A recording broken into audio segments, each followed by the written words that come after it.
Hello and welcome back to another episode of Cranky Conrods. And today we are going to have a look at the instrument clusters that are inside of the vehicle. Because today, although I promised that we would do a underseal, the weather is just too cold and we've had snow and ice and rain and all sorts of wonderful and good stuff going on. So I thought today would be the best day of anything, so you can have a video that we were going to do the instrument clusters. Some people have asked about it. So what we're going to do is we're going to work this through and see if we can't mate the best of the two, the automatic and the manual, to see what we can do to convert the automatic cluster into a manual cluster, but without changing the vital parts that it needs. So without much more of ado, this is only going to be a short video. If it works, it works. If it doesn't, it doesn't. We'll both all find out together. So I can't say much more different than that. So let's turn you around. Let's get looking at this, and let's just basically get on with it. So here we go. Right, okay, so you join me as we look at these two different types of clusters. Here's the one that I've already taken out of the MR2. And as you can see, we've got the P, the R, the N, the D, the 2 and the L, the manual and the power. So today's idea was to try and see if we can't take these apart, swap them all over, swap the rev counters with this one out of the manual. As you can see, it's been sat around for a while, and I did have this one when it came with the car. So we're going to try and take the rev counter out of this one and put it into this one for my Damien, and take all this out if we can, possibly, if I remember rightly, you can do this. But whether it actually works, I haven't got a clue. So we're just going to kind of strip it apart and basically see what we can do. And yeah, without further ado, we're waffling. As you can see, this one's busted and everything else. So Damien's one isn't busted, other than I think one of the tabs, which somebody said it had been messed about with and the mileage had been rolled back. Well, to be honest, as you can see, the mileage is all straight. The dials aren't messed around or nothing like such. So we're just going to presume as of now that they haven't been, and all the history for the vehicle shows that it's only done 64,000 miles. So yeah, let's just get onto it and everything else. So if I turn around these two dials and clusters, straight away you can see that this is for the automatic transmission, and we're going to kind of leave this because I don't know whether the ECU talks to this or not, but yeah, we'll see what my idea is as we go along. So as what we're going to do, we're just going to use just a Phillips screwdriver, and we are going to just simply start taking stuff apart, and I'll show you as we go along. So what we're going to do is we're just going to scooch this off the back. One, two. We need to remove that, because what we need to do is get, I think it's these screws here. Yeah, it's these screws here. There's 1, 2, 3, 4, 5, 6 on the back of the automatic ones. So you'll see how it all works in a minute. So what we're going to do here is kind of tricky. That's why I have somebody holding the camera today. Is we're just going to push that in, push that out, push that out, push that out.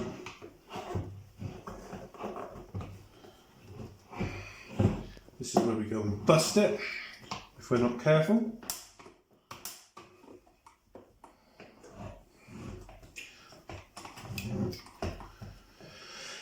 This is why he's called Damien. He always fights me. So, as you can see, it just comes apart quite nicely.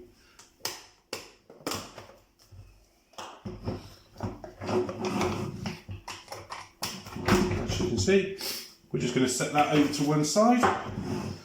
Then you're looking at this. As you can see now betterly that the mileage is actually straight. So we're just going to move a bit further on. So we are going to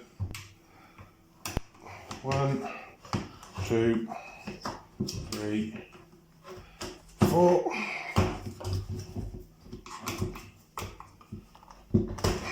Come on, Damien.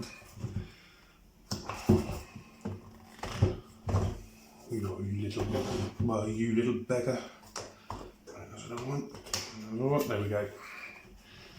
Then we roll it over carefully. Take that off carefully. You've got the lovely black surround. And then where we want to get to is here. So there's a little glass panel. We're going to take that off. That leaves you with just these little screens. And 1,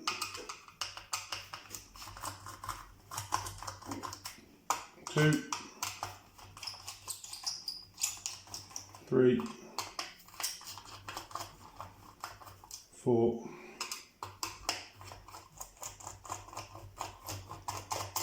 5, 6.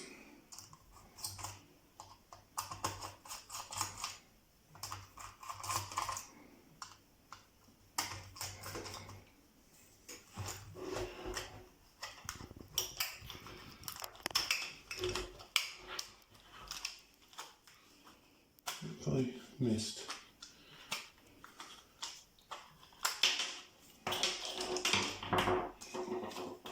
There we go.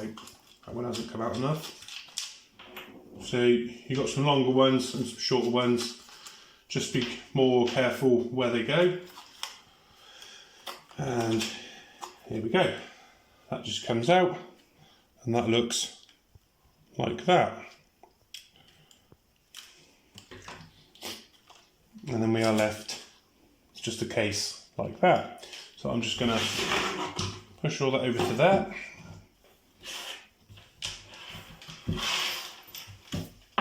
Because that's for all that cluster. And then we're going to have a look at this one. This is the reason why we never use this one, because this is a mechanical speedo, and this one, like for Damien, is electronic. So we're just going to strip this one down, and I'm going to back with it in just a second.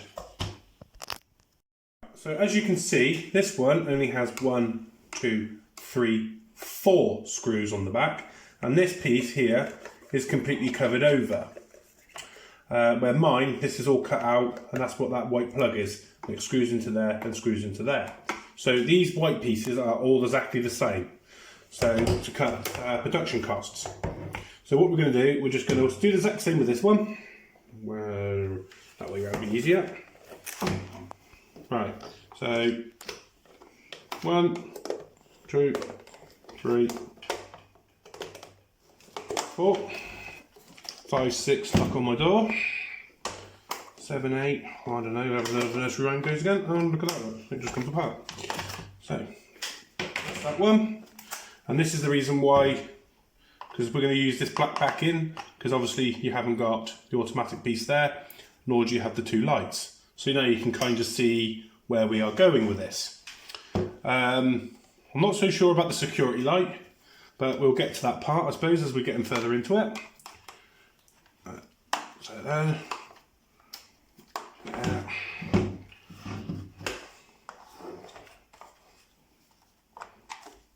there's that.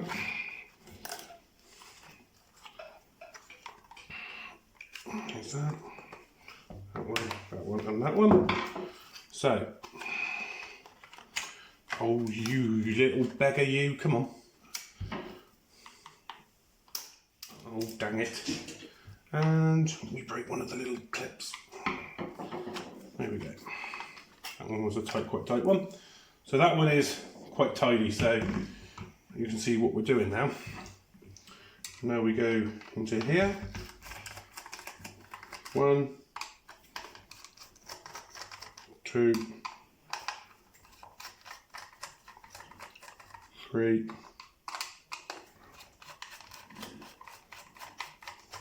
4.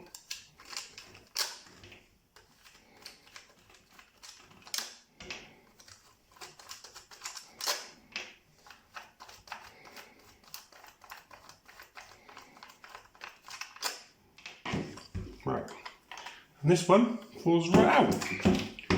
And as you can see, this one is different to this one. See?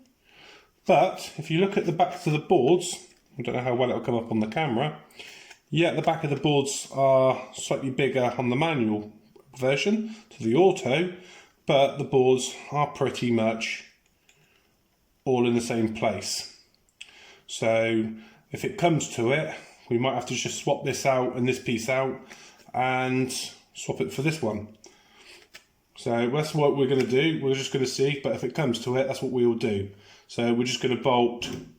We're going to screw this one into ours now. So we are done with the manual one. So we're going to come back to the auto one, and we're just going to drop that into where it needs to be. It sits on 2 little white tabs, just there and there. And we're just going to turn it over, and that's one.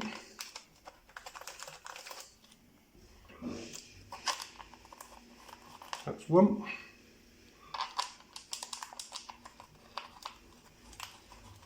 That's one.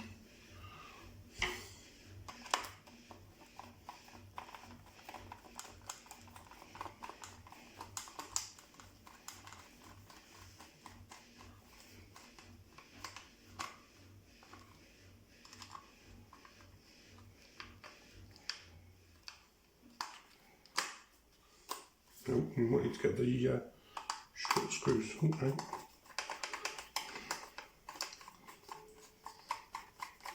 So it should all theoretically cross back over. So we'll just whiz this back up, like so. And we'll just have a quick look at the back. Oh, dang it. So that one, so it's that one. Just that. And the other two are for the 2 little lights, the eco light and the sports light. And if you follow them 2, they come up here and trace up into this 2 wires here, which that one is a dud, there's a blank. These 2 here come down and go into here and here, which is for the 2 lights. So we are then going to just put this back on.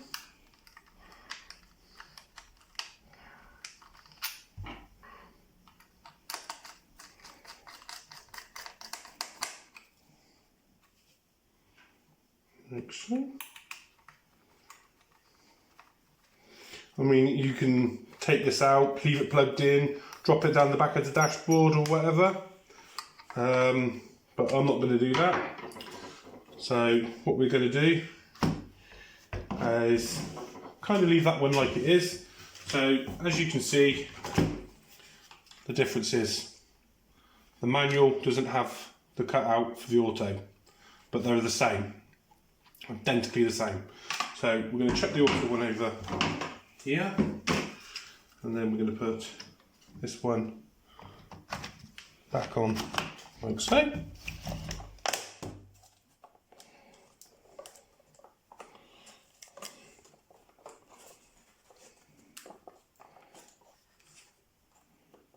Whoops.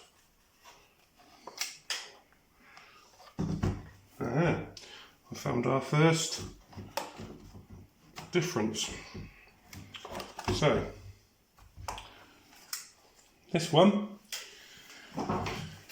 and this one, the holes are in two different places, look. So what I'm going to do is I'm just going to go get the drill and just put a little hole over here so it sits back on. So I'm just going to pull this back off and then I'm just going to drill a little hole in it, and I'll catch you back up when we do that then. So I'll see you back here in just a minute. So what I've done now is I've just filed off the little tab.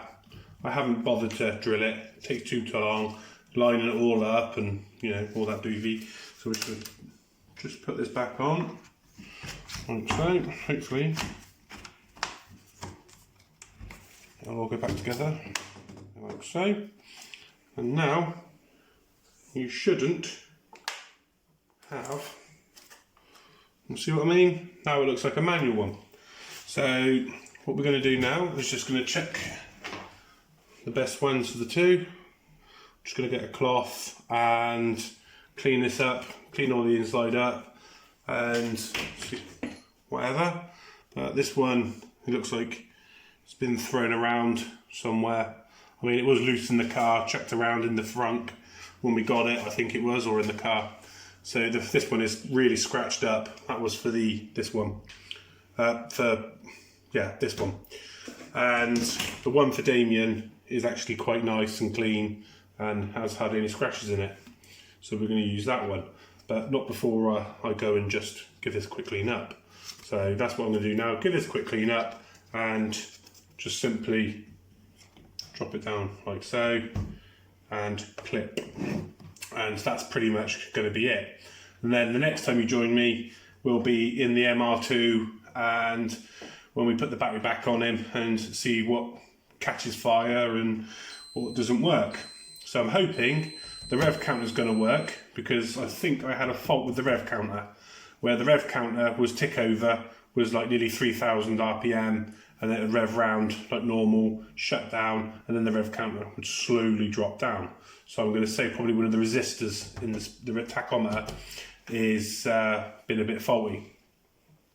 So without much more ado, I'm just going to clean this up, get this put back on nice and clean, get this put back in Damien, and you're going to join me there.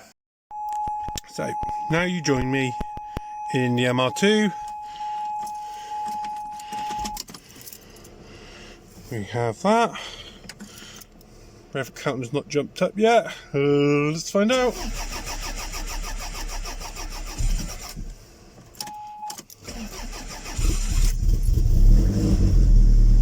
Rev counter works. Yay! Everything's gone out. Everything's working. Everything's spotty dog. Yippee! Let's turn them off. Yippee-ki-yay. That is awesome. So, if I could just get you to like and subscribe to the channel. If this is the sort of stuff that you like, then I would be much appreciative, because it just tells YouTube that we are a good channel. And I hope to see you more in the future. Every Sunday is going to be a, sort of mess about videos if I have any, and every Wednesday is going to try and be Damien. So, because we have got some of the parts now for him, but like I say, it's mostly weather dependent, and I look forward to seeing you all in the next one. Love to you all, and I hope to see you very soon. Peace.